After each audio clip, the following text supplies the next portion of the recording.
Just do it. It's time to get out of debt. Try and figure out proper lighting situation for first kind of serious video. Probably not the best right here. We're just gonna put this on the side, get to the thing that's important, which is getting out of debt.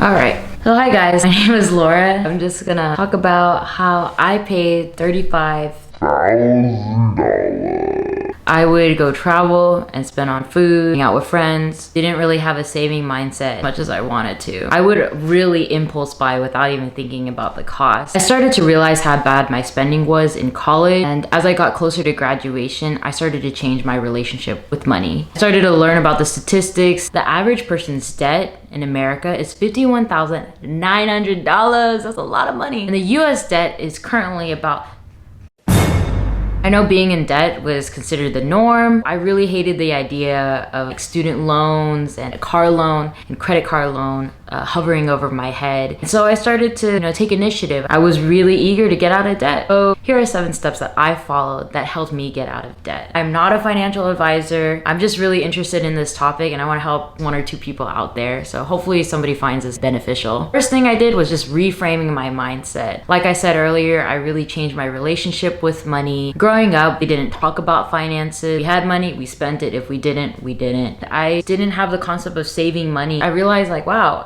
I'm really spending a lot of money on this interest to pay off my debt. And I could be utilizing that money elsewhere, right? After reframing your mindset, I think it's very important to organize your finances. Here, I just included all my debt, camera for $400, had a laptop for $1,100, I had a student loan for $14,500, and I had a car for $18,000, credit card for $1,000, and this total 35 grand. And that's a lot of money. There are 2 methods that a lot of people use to pay off their debt. First method is the avalanche method. This is where you pay off the highest interest first. You could learn your interest rates by looking at the company's website or by looking in your mail or your email. Mathematically makes more sense and it does save people more money. However, a lot of people get discouraged. They feel like they're not making any progress. Sometimes they just feel like giving up on paying on debt altogether. So for me, the snowball method worked. Here, you put the lowest balance first and then you would pay that off, use that money that you were paying off the lowest balance, snowball it, use that money for the next debt, keep going down the list until you're debt free. And that's really what I did. It helped me a lot.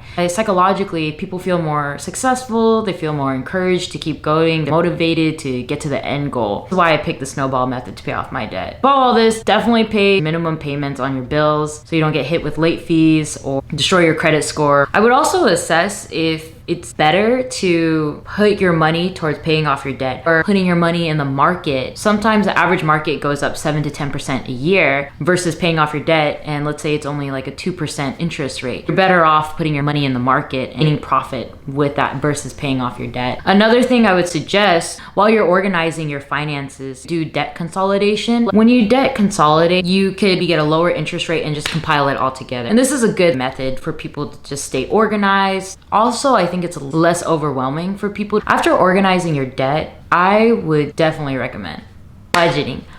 Budgeting is so important. Basically, the biggest thing with budgeting is finding out how much are you making and how much are you spending. You'd be surprised. A lot of people have no idea how much they really spend in a month. And so what I use is Every Dollar. This is also an app that's free on your phone. I'll have a link down below. Here, I was able to track how much I was making per month and how much I was spending, so you could track your groceries, your miscellaneous items, your Spotify charges, your car loan, your student loan, your housing costs, your transportation costs. It's a really great way to visually see where your spending is and to be able to assess, okay, where can I cut down on? Where am I spending way too much money at? You know what I'm saying? I was spending about $500 to $600 a month on food. I should not have been doing that. I could have been using that money and investing it elsewhere. Besides Every Dollar, Mint is also a really good app that a lot of people use. Another thing that I would encourage you to pay more than the minimum payment on your debt. Even if it's $5 or $10 more a month, every little bit matters. Cannot stress that enough. So after budgeting, you could really assess where a lot of your money is being spent, and you were like, wow, So ways I cut spending. High school, I did dual credit, which is like college credit while you're in high school. So I was able to get government, English, economics out of the way. On top of that, I took summer school at a local community college. And so that helped cut costs. So by the time I started college, I was already a sophomore in terms of credit. And when it came to college, instead of going to the private school that I really wanted to go to, I ended up going to the last school I applied to, but they gave me the most money in terms of scholarship. And that's actually where I ended up going. I was really heartbroken initially, to be honest, but I gained a lot of friendships. I'm glad I went to that school. Some ways to cut spending in terms of food, because that was the biggest thing for me, is I started going to Aldi's. Aldi's has been so great.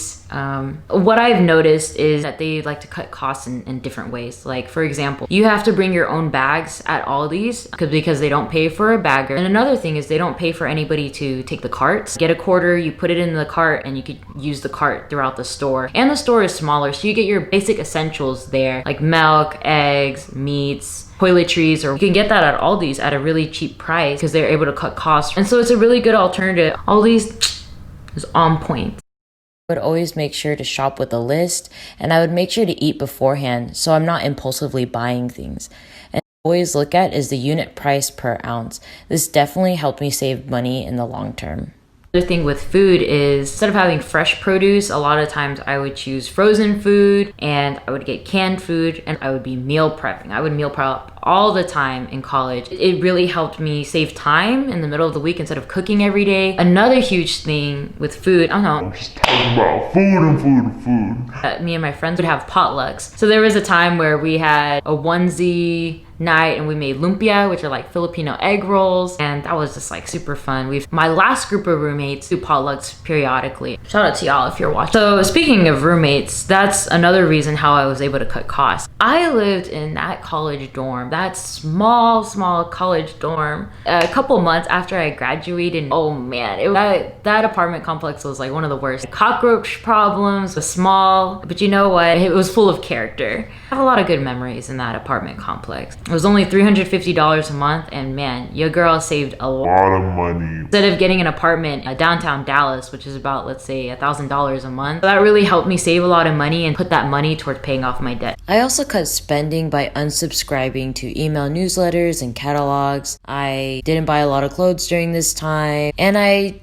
primarily tried to go to free events in DFW or on campus. After just reframing your mindset, organizing your finances, figuring out which method works best for you, making a budget and sticking to it, and assessing, where your weak spots are, what you should prioritize and what you shouldn't, and cutting spending. If this is just not working for you, one of the best things you could do is increase your income. I would just suggest this for people that are really struggling to pay off their debt, or if they want to pay off their debt faster. And so for me, during nursing school, I was really stressed out a lot of the time. And this is actually when I bought my first camera. Me and my friends, we would just go out and take photos just for fun. As more people noticed that I enjoyed doing it, my first roommate recommended that I take her graduation photos, and I was so hesitant upon it. I was just thinking I wasn't adequate. I don't know how to use Photoshop. So many fears when she asked me that. But I realized, you know what? Let's just try this. I do enjoy taking photos. I don't know how to edit that well, but let's just see. So here are a couple photos I took of her, and I was pretty happy how they turned out. I just downloaded VSCO, and I would just edit photos on there, and I gave it to her, and she gave me some money, and I was like, wow, thank you. More and more people, especially during nursing school, realized I like taking photos. So a lot of people asked me to take their graduation photos. I took some family photos. I even took some engagement photos, and a little side hustle